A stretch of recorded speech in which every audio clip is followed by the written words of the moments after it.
Trying to pass him clean. They come off of turn 2, side by side for the lead. Yeah, this could get the slide job that he's looking for right here. He's got more momentum this time. Right rear. Trying to keep on his right rear. He's out front, but can he hold it against the wall? He gets into the wall. So does the 10. Contact made. Here comes the 19. Brandon Jones is leading. 1 lap to go. Presented by Credit One Bank.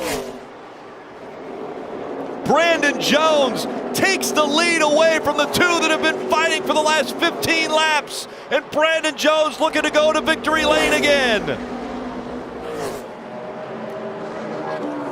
2 times a winner already this season.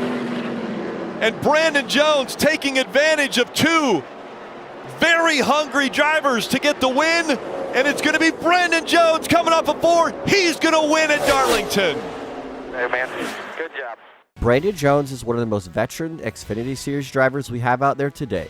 He has a handful of wins in the Xfinity Series, but none will probably be as dramatic as this one when he picked up the victory after Denny Hamlin and Ross Chastain took each other out, coming to the white flag. Finally, they've got enough fuel up into the carburetor to get it started, but because they're in the first stall on pit road, they don't have far they can push it. They're already being shut off by the official there, and now he's got it going. Oh boy, what a mess. Been a lot of points there. Stewart is just backing off, isn't he, Matt? I think he's running half throttle right now. Greg Zipadelli told him, you got to slow down at least another 3/10 a lap for me. Just work with me on this. He's letting cars go by to try to pick up a draft off of them. Go ahead and bring her down pit road here. Jimmy Johnson too fast exiting pit road. Oh, gee. And Stewart's got a 17-second lead on Casey Mears, who runs second right now. And Mark Martin runs third. From a car he said was terrible early in the race, now third. Can he get to the finish? We work the final lap. Stewart down the backstretch. He looks like he's out of fuel. Should be quite a few more of them running out. Stewart's out. Can he coast around in time? Had that 17-second lead. Casey Mears is the second place car. Stewart slow through turn 4, trying to reach the finish line. It looks like Casey Mears is out of fuel now. Casey Mears slow in turn 3. Tony Stewart's going to take the checker flag and coast across the finish line and win. That's unbelievable. There's Mears. Tony Raines is out of fuel. Mears gets second place. The 2021 season saw Chase Elliott get wrecked by Kevin Harvick at the Charlotte Roval, but have a resilience like none other. Chase Elliott would bring his car back down pit road for his team to work on it, and after that he put on a clinic, driving back through the field and ultimately being able to make the next round of the playoffs, even with a beat and battered race car. We'll show Chase Elliott finishing in the 12th position. That kind of wasn't the story of the day. What was going on out there between you and Harvick? Oh, I'm not sure, but really proud of our team, and just proud to be moving. Our Napa team did a really, really good job of fixing this thing. I mean, it's destroyed, and I think we finished, where we finished? 12th. 12th, so. With Earnhardt Jr. behind the wheel and Yuri Jr. on the pit box, the Budweiser team overcame 2 wrecks to post a top 5 finish. Real proud of my team, man. You guys have been awesome. All the guys in the shop have got a real positive attitude compared to last year. I got a lot of good people turning wrenches and making things happen for me, but Tony Jr. sort of orchestrating the whole deal is a big deal. What's the difference? Tony Jr. One of the most iconic top 5 finishes in NASCAR history has to be Dale Earnhardt Jr. at Martinsville in 2006. Jr. was caught up in an accident early on in the race, but he never gave up. Jr. would make repairs to his car all day, even spinning out once again. But Jr., being the driver he is, got behind the wheel and showed his talent to everybody. Jr. would drive through the field and ultimately get that top 5 finish that made this one of the best races of his career. Jarrett's loose. Down the back straightaway. Big trouble. Earnhardt out. Up and over, number 3. And for the 19th time, Lady Luck deals a bad hand. to Earnhardt. And here's number 88, Jarrett, back underway. Caution is out. This is in lap 188 as they come to the line. Elliott brings them across. And there's damage on the side of number 24, Gordon.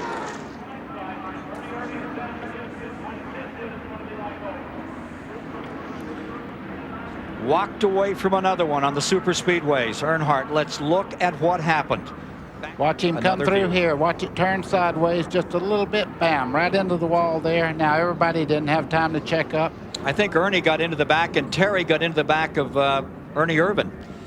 He got the 28 car into the back of the 88. The 5 in there was a chain reaction, as you said, just backed him up.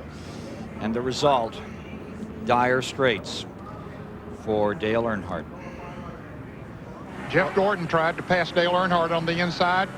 The air just pushed Earnhardt over into the outside wall. Dale Jarrett couldn't get slowed down quick enough, bumped Earnhardt. Then Ernie Irvin, it was a chain reaction type deal, goes right under Earnhardt. I thought they were back there ready to load that car on the wrecker. I thought that's what we was waiting on, and first thing I knew, Dale Earnhardt was driving it down pit road. And this is the story of the Daytona 500. You're in the pits. Car number 3, Earnhardt, and Dick Berggren is there.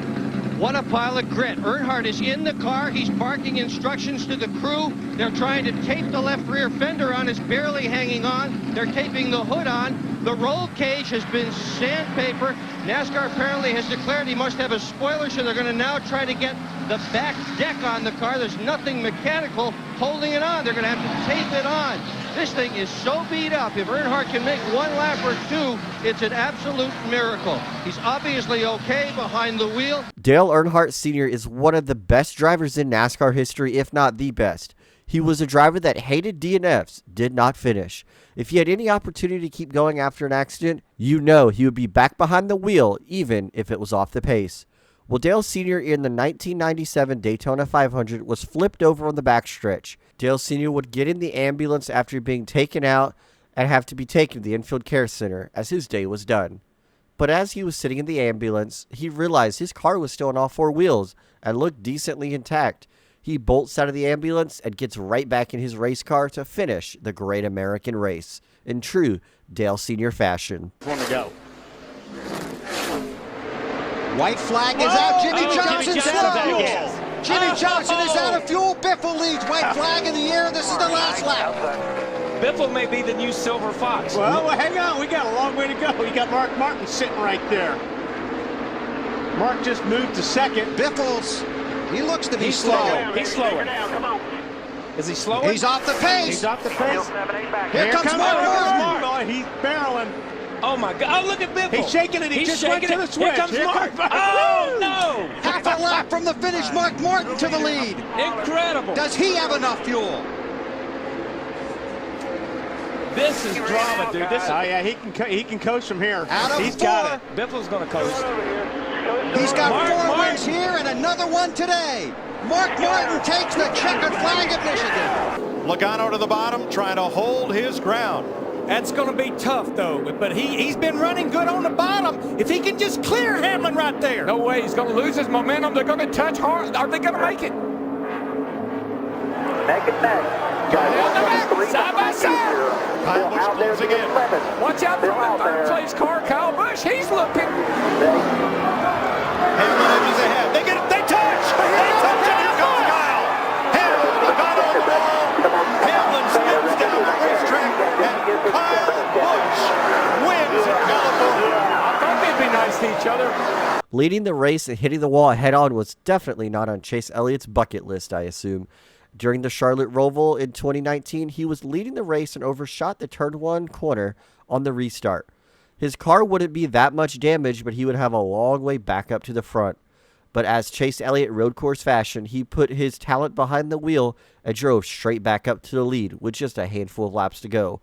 Elliott would take home the victory, locking himself into the round of 8. Gets into the corner too deep, has the front tires locked up. It's never going to turn with the front tires locked up. Major impact. It's just such a foreign thing for these drivers to be carrying more speed on a restart than you are on a normal lap. He is so lucky. They just clinched into the next round of the playoffs at the end of stage 2. Backstretch chicane. And he puts the pressure on that 4. Well, then look who's in 4th, the 88 of Alex Bowman. No one can use the wind more.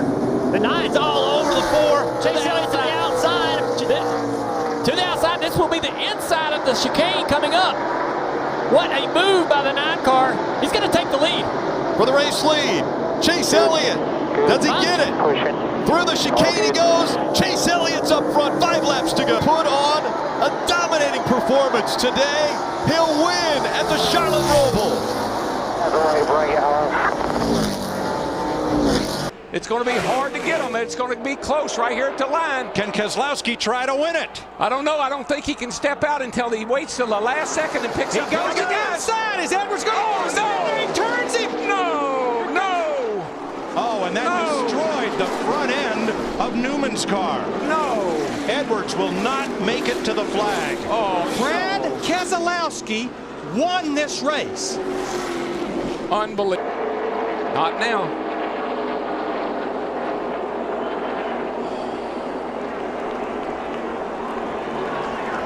Not sure where Carl's going. Maybe he thinks if he runs across the start-finish line, it'll count. That's what he's doing. That's what he's doing. He's like a you know how he is. He's an athlete, a marathon runner. I want to finish the race. And he did, yes, to a standing ovation from the crowd. Carl Edwards gets out of his race car after being flipped over almost in the grandstands. Edwards was flown into the catch fence by Brad Keselowski, and his day was over, just feet from the finish line. But in true great sportsmanship like Carl Edwards, he got out of his car and jogged to the finish line to complete the race. Unfortunately, NASCAR did give him a DNF, but it was not for the lack of trying. History looked to be made entering the Pocono race. Nobody since 2007, which was Jimmy Johnson, had ever won 4 Cup Series races in a row. Kyle Larson was red hot in the summer of 2021 and was looking to match Jimmy Johnson's record. He had it all but sealed up until the final lap in the final corner at Pocono. Legends of NASCAR. Only 8 before him have ever won 4. Oh, he's got a flat tire. The left front tire's flat. It's down. He's going to go into the wall. Kyle Larson into the wall. The 48 of Bowman's going to get by him. A flat tire for Kyle Larson. And now Alex Bowman is going to win at Pocono. Unbelievable. Derek Cope's infamous Daytona 500 victory, where Dale Sr. blew a tire on the final corner of the final lap entering turn 3. Derek Cope would go on to win the Daytona 500, writing his name in NASCAR history. They ran a few weeks ago. Good second place battle here. Mark Martin says, if I can't catch Jeff, I'd better get more money here. Mark Martin put 2 wheels below the white line there to get under Bobby LaBunny and take over second spot. What a drive. Jeff Gordon has it. Jeff Gordon has broken on the white flag lap. Jeff Gordon has broken on the white flag lap. They are racing for the win here in the Winston. They're racing for the win of the Winston. Mark Martin leads. Bobby LaBundy is second. They are coming to the checkered flag. Eli, I told you they were catching him. I noticed it. All of a sudden, Jeff Gordon was off. Maybe the engine miss he talked about earlier has struck. Mark Martin wins his first career Winston.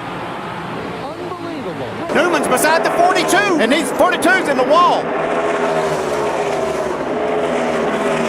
Clear, checker flag, checker flag. Ryan Newman is going to get in with that move on the last lap. We said, what would drivers do to make it happen? We just saw what they would do. And that's going to knock Jeff Gordon out. Jeff Gordon climbing out of the car. Jeff, it came down to 1 point and 1 final turn. You making it and not making it, and you didn't make the final. What are your thoughts? Yeah, that's disappointing. We got a lot to hold our heads up high about, the way that we raced this race and this whole chase and the whole season. We raced hard. We raced together as a team. But I hope we taught somebody that you can race clean, and still go out there and give it your best, that you don't have to wreck people to make it in the chase or win the championship. Kevin Harvick would take the white flag at Charlotte Motor Speedway in 2011 in 3rd place. Knowing he was not going to win the race, he decided just to lay back. It wasn't until Denny Hamlin would run out of gas in 2nd position to catapult Kevin Harvick up another spot. Coming off of turn number 4, Junior would run out of gas, giving Harvick the win and showing to never give up. People on their feet. Junior is slowing. He's out of fuel. He's out of gas. And as at Indy, the leader at turn 4 does not get to the flag. Harvick, the closer, wins it. Once again, where did he come from?